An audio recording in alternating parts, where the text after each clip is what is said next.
what do they say? I put this together in a box, and now it's time to get it out of the box and see how it interacts with the world. So that's why I'm here. I'm looking for some folks who will come back every week and continue to talk and continue to learn and do some demonstration, do some homework, and increase themselves in the process. The goal of the company is to eradicate fear-driven speech, leadership, and lifestyle.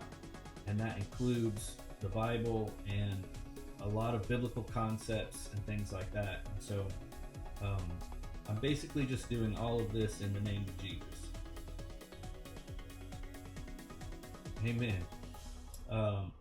So this is just the beginning, and what we do here in this little group is going to be kind of the surface level thing, and for paid customers it will go much deeper, more personalized, more advanced, really growing fast kind of stuff. You think it so is the fear somewhat like, hey, these people are going to see me coming and going, and if they know for sure that I'm a serious Christian, they may have these kind of I don't know what's the right word, but view you in a oh, this is what I was thinking, because I think on this level sometimes as well. Maybe I don't want everyone to know that I'm a full-blown Christian and I believe it all and I'm serious about it, because they might see me do something that isn't so Christian-like, and therefore I'm a hypocrite in their eyes. Is that? Yeah. Sometimes the person that you're afraid of, or afraid of revealing something to like that, is wondering about you already, because they can sense that you're holding something back. And then once they hear the truth of it, like, hey, I'm a full-blown Christian, I want you to be one too. Maybe they don't want to be a Christian, but man, they feel way better about you now because they know what you were holding back all that time. Wow,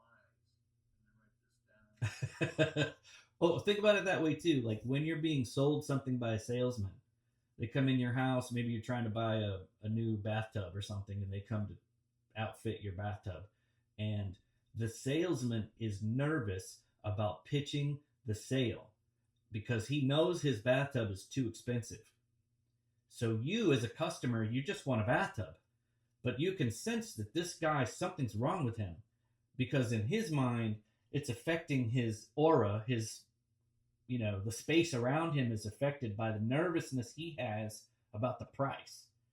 But if he could just delete that and say, the price is the price, the customer's either going to like it or it isn't, I'm just here to help him get a tub, then the customer doesn't feel that the whole session. So when the price comes out, he's not going, man, this guy's trying to trick me. You know what I mean? So I think it's the same way when we hold back our Christianity. People get a strange sense about us and they don't know what it is. And when you're with a stranger and you're being full-blown open about the Bible and the Word, that stranger doesn't get that same weird vibe. They know what you're saying and it feels natural to them. So when I think about fear, and that's kind of cool, it's a good segue to what I was going to talk to you guys about. The voice of fear, right? You think it's your voice saying, hey, don't go out there, don't talk to that person, hey, don't talk to the neighbors about the Bible. You think it's your voice because it's in your head. But what I want you to know is that fear is a personality. And if you can visualize it like that, that personality comes around, and what do? They cause chaos, they cause confusion, they do things that you don't normally do. But when fear is around, it affects you in that way. It makes you paranoid, it does different things. But so this is from Fear Driven Speech. I want to read this. Things fear says to you. I'm quitting. I'm not the person for this. Someone else should be doing this, not me. I'll never get it right. I'm too nervous. I'll always fail. I'd rather be anywhere but here. That's a good one. I don't need this. It's not worth my time and energy. I'd rather be alone. I'm sorry. I'd rather be at home doing nothing. Um, oh, that's funny. Then I put my own little quote here. I haven't read this in a while. uh, in the sales industry, they call this head trash.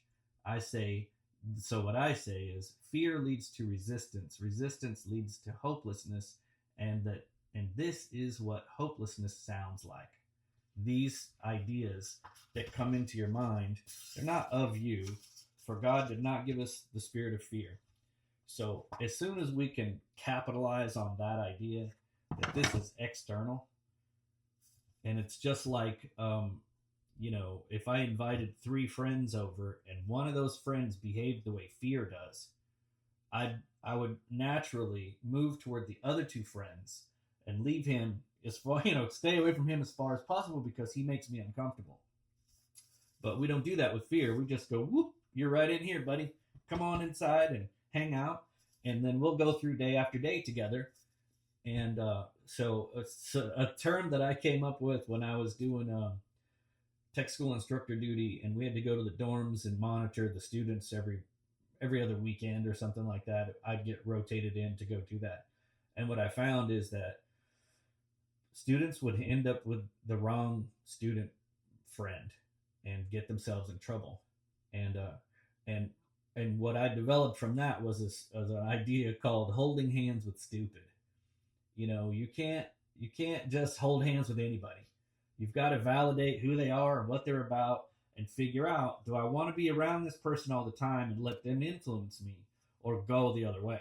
And so fear is the same way. I look at fear like that. I don't want to hold hands with stupid because he's going to lead me down a path that's going to cause problems for me.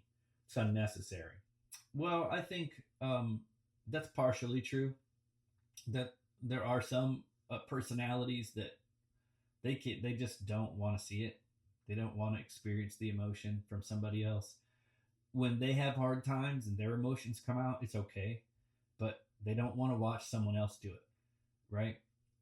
But in general, I think people are very open to seeing that you have emotions and something is very touching to you. Um, so don't be discouraged. I wouldn't be. What I can say is that what I can say is that when I first became an instructor in the Air Force, um, if I touched on something that was personal like that, I would get emotional, and you're stuck because you can't walk away. You're teaching. You're in the middle of a lesson, and so what I learned is when I get to that situation and the you can feel the emotions level start to rise. Once it gets about right here, I learned to just breathe, and you don't have to say everything that's on your mind because it's happening. It's emotional. You want to just finish the thought, but you can just go, hold on a minute. Let this, calm down a little bit. And then if you start again, you can finish your thought, but say it slower. Because as you're rushing to say it, the emotions don't have a chance to come back down. They just keep getting higher, and then you're crying and everything else. And so, just a little tactic would be, once you feel okay, I just touched an emotional, nerve. Slow down, breathe, and just think about it slower and say it slower, and then you'll get past those emotional, heavy emotional moments, and you won't feel that sense like, hey, this person doesn't like this. I'm too emotional. But it's a practice. You just have to practice it to get past those things. And then also you can practice not speaking about the things that make you emotional. Just kind of avoid them altogether. If they're not part of or necessary for what you're trying to say, just don't bring it up.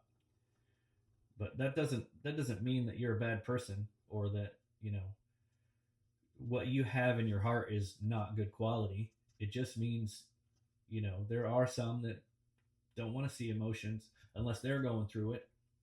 They don't want to be tied into some emotional thing. I have figured out in my lifetime that speaking, being in front of a group of people and saying, organized thoughts has delivered me from so many just odd insecurities and things like that. Every time you're in front, like right now, you're in front of us, we're in front of you. We are public speaking, whether we want to think about it that way or not. I'm receiving feedback through the visual of you guys on the camera and the things that you say in relation to what I've said. So, as a public speaker, you have to take that feedback and analyze it quickly and figure out, okay, I'm going in the wrong direction for my audience. I need to bring it back this way and go this way with the audience because of the things that they're signaling to me, whether verbal or nonverbal. So, and that's everywhere. When I say a stupid joke at work and my boss looks at me like, what did you just do? Like, it's so out of the ordinary that I would say that. That's good feedback to me.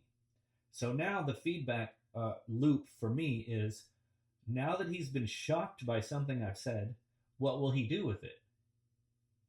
And will he laugh and go, oh, you're joking? Oh. Or will he get moody and then I know about him? Whatever you do in this world, the reality outside of you is a tell, right? If I can say one word to you and it irritates you so much that you can't chill out after that, I don't need to be around you, right? So it's that vibe check. And it's not like I did this weird thing on purpose. It kind of just developed over the years of being an instructor and having an audience, and now I do it all the time. So it just keeps proving itself over and over that if you can be who you are and not let fear tell you to be a certain way, then you're going to be the genuine guy around the office, and everyone else is going to be kind of adjusting to you. Does it help to think about fear as an external personality? Or is that a new perspective for you?